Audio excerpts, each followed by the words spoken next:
नहीं है। 2005 में चीन के पास सिर्फ 600 अरब डॉलर्स थे, लेकिन अगले 10 सालों में चीन ने डॉलर्स के अंबार लगा दिए और 2015 तक चीन 3.9 ट्रिलियन डॉलर्स जमा कर चुका था। इतना पैसा हो तो उसे कहीं ना कहीं सिक्योर जगह इन्वेस्ट भी करना होता है। अब चीन मेरे और आपकी तरह बहरिया टाउन में तो पैसे डुबोएगा नहीं, और वो कहते हैं ना कि हाथी के पाँव में सबका पाँव। इसलिए उस वक्त दुनिया भर में इन्वेस्टमेंट के लिए अमेरिकी बॉन्ड से सिक्योर कोई और एवेन्यू नहीं था, क्योंकि कभी बाप भी बच्चों का पैसा लेकर भागा है। चीन ने अपने डॉलर से अमेरिकी बॉन्ड्स खरीदना शुरू कर दिए। शुरू में तो चीन ने अपने कैश का 50% तक इन बॉन्ड्स में लगा दिया। 2015 में जब चाइनीज डॉलर रिजर्व ने तकरीबन 4 ट्रिलियन डॉलर का पीक टच किया, उस वक्त उसके पास 1.2 ट्रिलियन डॉलर्स के अमेरिकी इन्वेस्टमेंट बॉन्ड्स थे। अमेरिकी डॉलर सिक्योर तो थे, लेकिन इनका रिटर्न कोई बहुत ज्यादा नहीं था, और अपने चीनी भाई तो धंधे में हैं किंग, इसलिए उन्हें एक नई गेम समझ आई, क्यों ना अपने डॉलर से और ज्यादा रिटर्न कमाया जाए, और वो रिटर्न सिर्फ कैश की सूरत में ना हो, बल्कि इन डॉलर से एक ऐसी चीज खरीदी जाए जिसके बगैर वो कभी रियल सुपर पावर नहीं बन सकता, और वो चीज थी ग्लोबल इन्फ्लुएंस। अमेरिकी बॉन्ड से डॉलर निकालकर गरीब ममालिक की इकोनॉमीज में इन्वेस्ट किए जाने लगे। रिस्क ज़्यादा था, इसलिए रेट ऑफ रिटर्न भी बहुत हाई रखा गया, और यही नहीं, तमाम कर्जों के लिए फुल प्रूफ रियासती गारंटीज भी ली गईं। धंधे का धंधा और एहसान का एहसान। 2024 के आखिर तक चाइना दुनिया के 150 मुल्कों में 1 ट्रिलियन डॉलर इन्वेस्ट कर चुका था। बाय द वे, दुनिया में टोटल मुल्कों की तादाद 193 है, यानी हर 4 में से 3 मुल्कों में चाइना पैसे लगा चुका था। मगर इसके साथ चीन का एक और मसला भी था, और वो ये कि चीन की सारी तरक्की उसके मशरिकी इलाकों में हुई थी। उसे अपने मुल्क के लेस डेवलप्ड मगरबी इलाकों में मौशी तरक्की लाने के लिए एक इकोनॉमिक कॉरिडोर की ज़रूरत थी, जहाँ से वो उन इलाकों में बनने वाली मसनूआत दुनिया तक पहुँचा सके, और यही ज़रूरत वजह बनी चाइना पाकिस्तान इकोनॉमिक कॉरिडोर के क़याम की। लेकिन पाकिस्तान वो वाहिद पड़ोसी नहीं था जिसके साथ चाइना ने इकोनॉमिक कॉरिडोर बनाने का फैसला किया, बल्कि इसमें China Mongolia Russia economic corridor, new Eurasian land bridge, China central Asia waste Asia economic corridor, China Indo China peninsula economic corridor और Bangladesh China India Myanmar economic corridor शामिल है। मगरबी चाइना से गवादर तक का इकोनॉमिक कॉरिडोर बनाने का मंसूबा सबसे पहले 1990 में सामने आया। 2006 में मुशर्रफ दौर के आखिर में गवादर पोर्ट और मकरान कोस्टल हाईवे जैसे मेजर इंफ्रास्ट्रक्चर मंसूबे मुकम्मल तो हो गए थे, लेकिन उस पोर्ट से पहली चाइनीज़ शिपमेंट 10 साल बाद बेल्ट एंड रोड इनिशिएटिव के तहत 2016 में गई। गवादर पोर्ट का कॉन्ट्रैक्ट पहले सिंगापुर की कंपनी को दिया गया और फिर चीन की एक सरकारी कंपनी को, और दोनों ही दफ़ा न बलूचिस्तान हुकूमत को उन मुआहिदों में शामिल किया गया और न ही गवादर से होने वाली आमदनी का कोई फ़ायदा यहाँ के लोगों को दिया गया।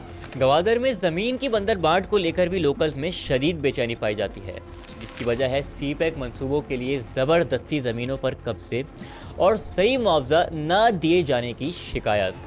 सुई की तरह गवादर की आवाम के पास भी पानी, बिजली और गैस जैसी बेसिक चीज़ें मौजूद नहीं। और के रीढ़ की हड्डी बलूचिस्तान, रीढ़ की हड्डी गवादर, माथे का झूमर गवादर। मैं मुखालफत नहीं कर रहा, सीपैक में ऑरेंज ट्रेन बहुत जरूरी था या मुझे पानी देना जरूरी था? सीपैक में ऑरेंज ट्रेन ग्रीन बस जरूरी था या मुझे हॉस्पिटल देना जरूरी था? आप पंजाब को यहाँ आंखों में मरहम रखो और मेरे आंखों में मिर्च रखो। अब ये पॉलिसी इसकी नाकामी है या किसी आसेब का साया कि इन एग्रेशन के 20 साल बाद आज गवादर में इंटरनेशनल क्वालिटी का पोर्ट तो है, लेकिन इस पर कोई जहाज़ नहीं। सड़कें तो हैं लेकिन गाड़ियां नहीं। एयरपोर्ट तो है लेकिन फ्लाइट्स नहीं। और हाँ, होटल्स तो हैं लेकिन मेहमान नहीं। बड़े अफसोस के साथ कहना पड़ रहा है कि शायद यही सब चीज़ें देखकर पिछले कई सालों से चीन ने सीपैक पर अपना हाथ रोक लिया है।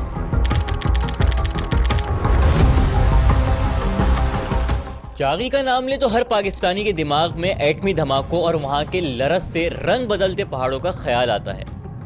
आज भी हम बात तो चागी के पहाड़ों की ही करेंगे, लेकिन हमारा टॉपिक न्यूक्लियर पावर नहीं। चागी पाकिस्तान का सबसे बड़ा ज़िला है। इतना बड़ा ज़िला है कि खैबर पख्तूनख्वा का आधा सूबा इसमें समा जाए। स्विट्ज़रलैंड, डेनमार्क, हॉलैंड सब साइज़ में चागी से छोटे हैं।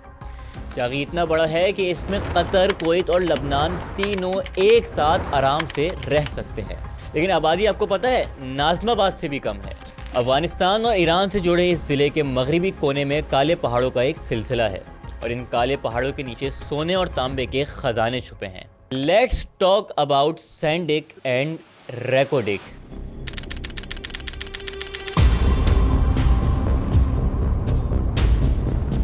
बलूची ज़बान में सैंडिक का मतलब है काला टीला। 1970 में यहाँ कॉपर और गोल्ड के ज़खायर दरियाफ्त हुए, लेकिन ये दरियाफ्त अगले 20 सालों तक बेकार पड़ी रही और फिर बिलाखिर 1995 में 13.5 अरब रुपए की लागत से इस प्रोजेक्ट पर बाकायदा काम शुरू किया गया। उस ज़माने के एस्टिमेट्स के मुताबिक यहाँ से हर साल 15,810 टन बैलिस्टर कॉपर, 1.47 टन सोना और 2.76 टन चांदी निकाला जाना था, लेकिन हमसे निकाला ना जा सका।